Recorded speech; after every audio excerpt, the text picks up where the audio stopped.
Con nuestra mesa del mediodía, después de la información minuto a minuto, aquí en Crónica HD.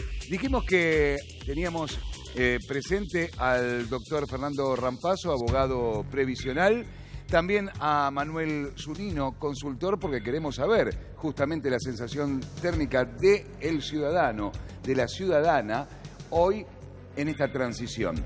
Pero también está con nosotros como representante de los productores nucleados en la Unión de Trabajadores de Tierra, a Rosalía Pellegrini. Rosalía, bienvenida. Y por supuesto a Miguel Ponce, hombre ya casi de la casa, economista de la Unión Cívica Radical. Quería empezar con Fernando, porque recién veíamos lo que estaba pasando en las farmacias con el faltante de vacunas. Y yendo específicamente a los jubilados, nos decía este farmacéutico que hubo faltante de vacunas a nivel estacional, como por ejemplo para la gripe. Y el jubilado es uno de los que más está expuesto a este tipo de enfermedades, ¿o no? Sí, hubo faltantes, hubo, como te decía, venía diciendo, un retiro de la cobertura de lo que es PAMI, pero lo bueno, y para darle tranquilidad a la gente, he tomado conocimiento de que el equipo de Alberto Fernández ya está trabajando en implementar el 100% de medicamentos para los jubilados y en otras medidas, ¿sí?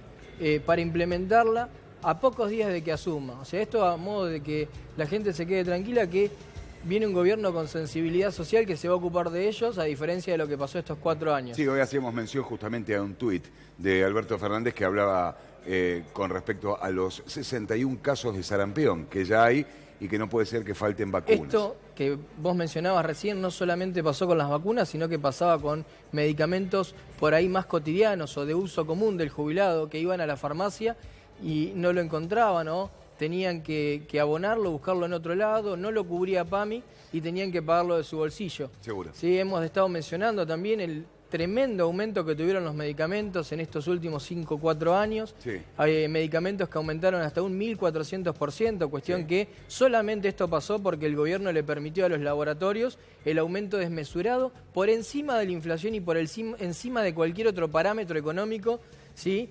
Razonable. Sí, porque todo medicamento, sobre todo si es importado, está atado al tema del dólar, ¿no? Claro, pero si vos te fijás, hay medicamentos que no acompañaron esta suba del dólar, fueron por encima de la suba del dólar, por encima de la inflación, por eso no se explica por qué esos aumentos desmesurados y irrazonables. Bueno, esos aumentos desmesurados e irracionales, diría yo, también pasaron no solamente con los medicamentos, sino con otros productos. 15% han aumentado los productos en los últimos 10 días en los supermercados, por ejemplo. El domingo aumenta la nafta, nuevamente un 5%. Eso va a impactar directamente en el precio de los productos. Pero no solamente eso, veo, aparte de esos aumentos, querido Miguel Ponce, que la industria del comercio tuvieron una caída del 5% en el mes de septiembre, ya llevan acumulados 17 meses. Y esto, justamente, industria y comercio, que son los que generan empleo y hacen mover a la rueda de la productividad. Pero sigo leyendo, cae el 2% la recesión en el mes de septiembre. Hay un endeudamiento de la gente del 51% en lo que tiene que ver tarjetas de crédito. Y la canasta navideña, que viene ahora, se viene con un hermoso aumento del 56%. Y la carne 40% en el verano. 25% en los próximos días por la exportación a China. Digo, ¿a dónde estamos parados? Y es un final a toda orquesta, ¿no? Como yo estoy diciendo, evidentemente en el día de ayer el propio gobierno cometió un sincericidio con las palabras del ministro de Economía, reconociendo que todos los indicadores que se habían propuesto mejorar el 10 de diciembre del 2015 están todos agravados. No hay un indicador económico y social que esté mejor que en aquel momento. Y esto, ¿por qué digo sincericidio? Porque claramente viene a contraponerse al relato que casi de despedida la semana pasada el jefe de gabinete había repartido para que todos los funcionarios dijeran cuál había sido el balance de gestión.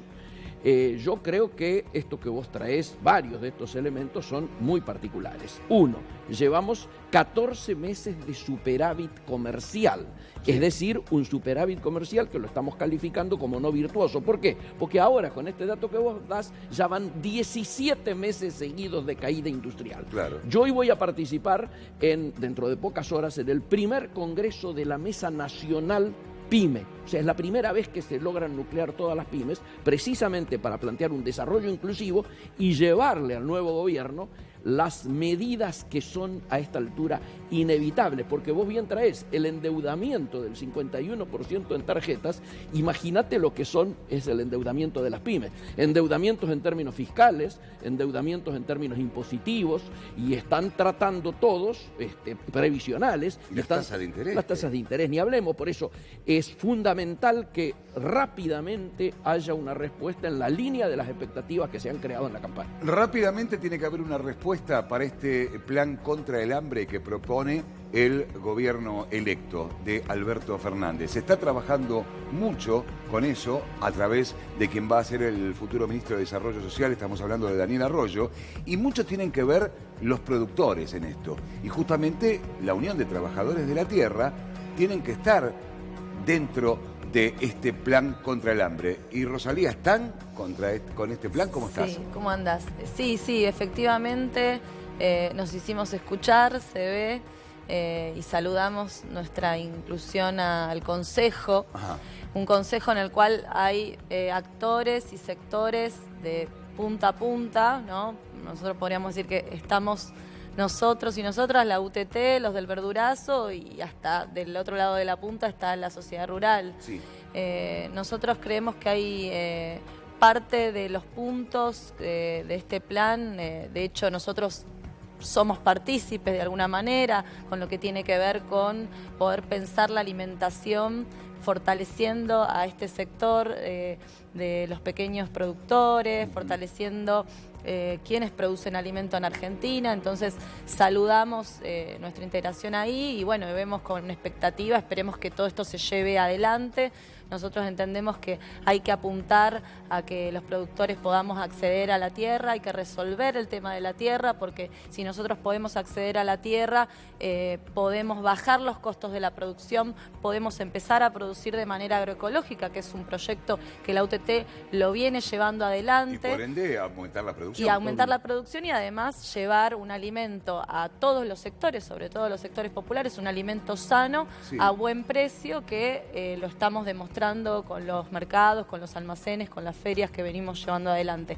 Es posible, creo que los que nos han gobernado todavía no entendían, no habían visto que era posible en Argentina hoy esto de producir alimentos sanos a bajo costo directo de las cooperativas, de los emprendimientos, de la agricultura familiar, y creo que bueno, que lo podemos llevar adelante. Perfecto. Y con todo esto, la sensación térmica de la gente en la calle, que Manuel Zunino y su consultora conocen, ¿qué está pasando con esta transición en la gente? Charlie, podemos dividir en términos de la situación nacional y la opinión pública sobre la situación nacional en la Argentina en dos segmentos. Uno, no son dos segmentos iguales. Uno agrupa al 65% de los argentinos, 2/3, y el otro agrupa 1/3. ¿Qué Mirá, tienen en común esos dos segmentos? Yo te voy a interrumpir, voy a hacer algo que nunca se hizo en televisión, me voy a quedar con esto, ahora podés hablar tranquilo. Tranquilamente, Sí, listo. ¿viste? Te decía. Es la José magia. Era de fantasía el Es micrófono. mágico. Bárbaro. Sí. Entonces, dos segmentos, el 65% y un 35%.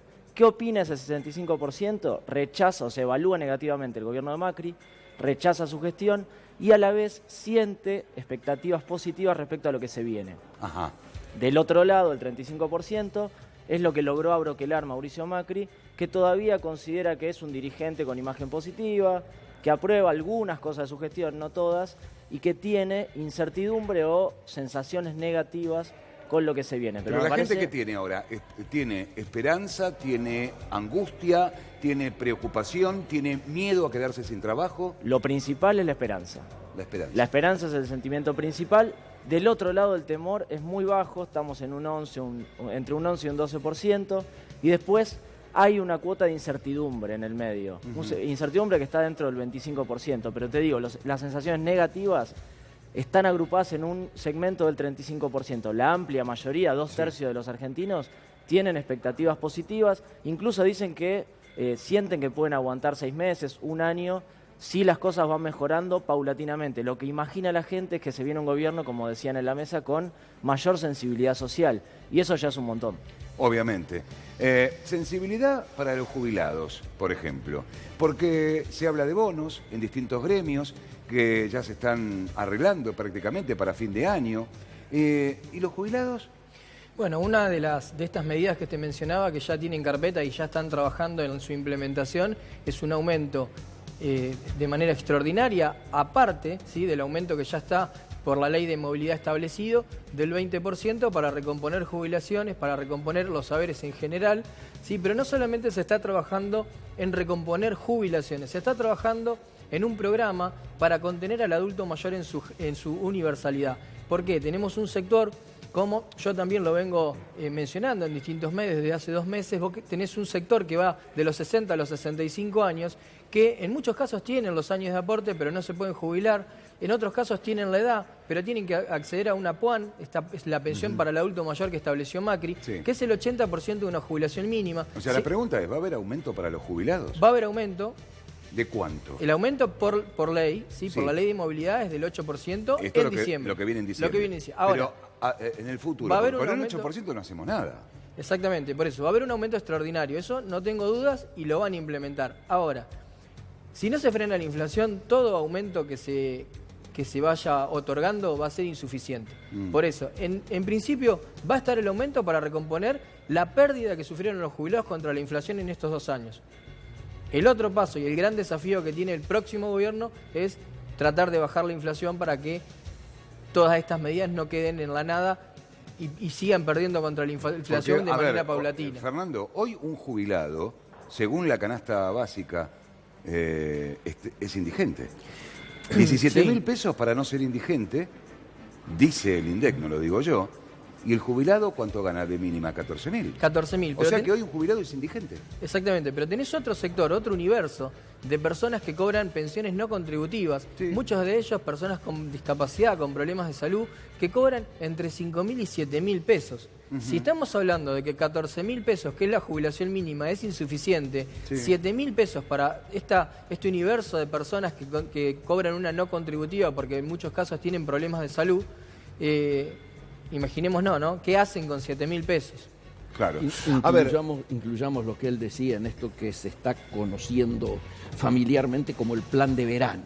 Claro. El plan de verano es el plan a corto plazo con el que desembarcaría el nuevo gobierno. Ese plan, yo diría, tiene 3, 4 patas, pero yo la dividiría en 2. 1, el mantenimiento del cepo para evitar la fuga, ¿no es cierto?, que lógicamente en caso de que no existiera estas medidas que se adoptaron en los últimos 2 meses, particularmente después de las PASO, la fuga hubiera sido mayor aún. Sí. El segundo es levantar las mínimas, y acá sí va a haber esto que se titulaba ponerle dinero en el bolsillo a los argentinos. Acá se está levantando la mínima, pero es en la presión de la gente. Hasta ahora sí. Está subiendo bastante la mínima. Por eso estamos hablando de la necesidad de que ni bien se produzca el cambio de gobierno, estamos hablando a partir del 10 de diciembre, haya aumento de la UH, aumento de jubilados y aumento inclusive salarial a través del bono o de algún otro mecanismo más rápido. Pero te voy a poner una contracara. Marco Lavagna va a ser designado como nuevo director del INDEC. Sí, señor. Hoy lo escuché. ¿Sabes qué dijo Marco Lavagna? Sí. Que la inflación acumulada para el año 2020 va a ser del 40% por el efecto arrastre que hay. Por supuesto. Y algunos dicen que ese número es optimista. Hay otros que piensan que todavía puede llegar a ser mayor. Entonces, ¿quiere decir que vamos a tener un 2020 inflacionario también? Inflacionario y recesivo, sin crecimiento. Lamentablemente, como viene este tema y si no se, diríamos, diluye rápidamente el tema de la duda en relación a 2 o 3 temas claves. Primero, ¿qué pasa con el endeudamiento? Nos sentamos con el fondo, se arregla este programa de facilidades extendidas, ¿no es cierto?, que se dice que se puede llegar a arreglar. ¿Qué pasa con los acreedores privados, los que están bajo legislación nacional y los que están bajo legislación extranjera, y esencialmente yo creo que tiene que ser muy rápido esto que aparentemente va a ser la primera medida que va a tomar el Parlamento presidido en diputados por Massa, que es la creación de un Consejo Político, Económico y Social que no solo siga con líneas como las que ella relataba en términos de poder ir resolviendo la emergencia, sino que comience a pensar en el largo plazo, en el largo y mediano plazo, porque tenemos claramente que la región se ha ido empeorando y el exterior esta vez no nos ayuda, no tenemos viento de fondo. Terminemos con la dulzura. Sí. ¿Te vas a contestar en algunos minutos si el radicalismo va a seguir en Juntos por el Cambio o no? Pero ya volvemos con todo esto. Tenemos una información de último momento. Preguntar a Rosalía si es posible también que los productores, los trabajadores de tierra también puedan abastecer a esos mercados que a su vez son los que después proveen de mercadería a los mayoristas. ¿Es posible eso también? Sí, sí, eso es posible. De hecho, está haciendo, digamos, toda la verdura que comemos en nuestras casas viene de los mercados centrales, los mercados concentradores, que son abastecidos por la agricultura familiar. Ah, perfecto.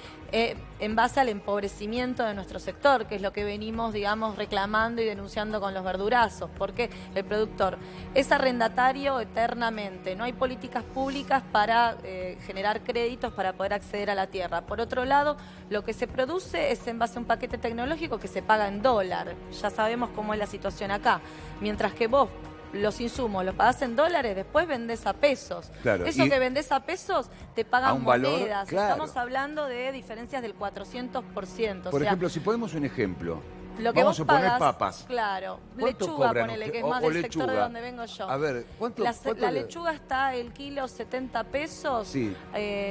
Estos precios oscilan muchísimo, pero a un productora de la UTT le están pagando, por ejemplo, a razón de 5 pesos el kilo. O a veces O nada. sea que hay 65 pesos que van en O la a cadena. veces nada. A veces el camión dice, no, la lechuga no vale, no es negocio y vos tenés que tirarla en la puerta de tu chacra. Nosotros lo que decimos es, tiene que haber precio testigo, tiene que haber alguna regulación por parte del Estado para que los alimentos no sean fruto, digamos, del capricho de los mercados, sino que haya una regulación como precio testigo, ¿no? Un mercado en donde se diga, bueno, estos son los precios mínimos y máximos de sostén para que el productor y la productora no nos fundamos y para que vos puedas pagar la verdura a un precio justo. Bueno, alguna vez pasó eso con la leche, ¿no? Lo que le pagaban al tambero y veíamos cómo arrojaban la leche en símbolo de protesta, que era tremendo ver eso, ¿no? Dice es casi el ABC que no logramos, pasa el tiempo y no se logra evitar de que los grandes perjudicados sean los extremos de la cadena. O sea, el productor y el consumidor. En exacto. el medio hay quienes hacen muchísimo más negocio y más rentabilidad que aquellos que lo producen. Con la carne pasa lo Con la mismo. carne pasa lo Totalmente. mismo. En el medio, hasta que no se trabaje sobre las cadenas de distribución Eso iba a decir. y los eslabones de cada una de ellas y se haga un análisis de costo allí. Esto de los aumentos de los alimentos Ah. viene también porque hace muchísimo tiempo que en Argentina se favorece, se sienta a la mesa a negociar, los gobiernos se sientan a la mesa a negociar con los sectores más concentrados de la agroindustria. Claro. Entonces, ¿por qué? Si hay cooperativas de productores de lácteos en Santa Fe, con los que de la UTT venimos trabajando. Sí hay pequeñas cooperativas y Claro. productores de verdura. Sí hay pequeñas cooperativas y productores de harina. ¿Por qué tenemos que caer en las grandes cadenas, cadenas también de supermercados? Yo te lo contesto porque son los que fijan los precios. Pero te lo anunciaron en idea, te lo dijeron en la cara. Cuando se corrió el chimento de que íbamos a un acuerdo de precios y salarios, los muchachos dijeron, vamos a hacer un colchón para prevenirnos de eso. Lo dijo uno de los dueños, el dueño de la Anónima, Brown, que lo anunció allí explícitamente, y esto lo vienen haciendo semana a semana precisamente porque creen que va a haber congelamiento. Ahora, también, como bien decía ella, si los que controlan la Secretaría de Comercio son los dueños de los supermercados, y estamos fritos, ¿no es cierto? Es decir, es el zorro libre, cuidando al gallinero libre, ¿no es cierto?, que se come a las gallinas. ¿Manuel? Ese es el problema de anunciar antes, porque se le viene pidiendo a Alberto Fernández que anuncie gabinete, que anuncie medidas, y si vos anuncias antes estás mostrando la carta que vas a jugar, y hay jugadores que tienen mucho peso. Absolutamente. Mucho peso y pueden tomar decisiones y pueden hacer esto de generar un colchón. Y hoy uno va al almacén, no sabe cuánto vale un paquete de yerba, una leche, cosas Y básicas. lo agravan con expulsión de gente. Hay quienes dicen que el congelamiento viene acompañado de congelamiento de despidos. Entonces, ¿qué hemos visto? 2 alimenticias que cerraron y una cantidad de pymes que se ven perjudicadas porque integran esa cadena de Seguro. valor. Manuel, te quería preguntar, antes cuando hablábamos de la sensación térmica de la gente, si dentro de la preocupación de los ciudadanos también está todas las crisis que se están viviendo en Latinoamérica. Sí, nosotros hicimos una medición en la última semana. El nivel de preocupación sobre la situación regional, digamos, para agrupar todas las situaciones particulares, pero que tienen denominadores comunes, es muy alto. Hay un 85% que se siente preocupado, un 65% que cree que eso afecta directamente al país. Lo que encontramos en ese estudio fue, una homogeneidad interna muy alta entre los votantes del Frente de Todos, una coincidencia muy alta en términos de opinión, y lo mismo en los votantes Juntos por el Cambio, y una diferencia muy marcada entre sí. El dato que más nos preocupó del estudio, que lo publicamos hace 2 días, es que dentro del conjunto de los votantes de Juntos por el Cambio hay un 70% que considera que las Fuerzas Armadas o las Fuerzas de Seguridad deberían intervenir en la vida política en determinadas circunstancias. Eso es un dato muy preocupante y que hay que tener en cuenta. Es un segmento minoritario, sí es cierto, un 25, un 30% en total, pero es muy alto para la historia de nuestro país, ¿no? Y todo el trabajo que se hizo en términos de derechos humanos. Les agradezco a todos, no tengo más tiempo. Gracias, Fernando. Esperemos que los jubilados estén un poco mejor. Gracias, Manuel. A ustedes. Rosalía, lo mejor para toda la agricultura familiar. Por sí o por no, porque no tengo tiempo. No me la extiendas. ¿Se va el radicalismo de Juntos por el Cambio o no? Lo resolvemos el 6 o el 13 de diciembre en el plenario del Comité Nacional. Gracias. Ojalá tengamos suerte. Gracias. Gracias a vos.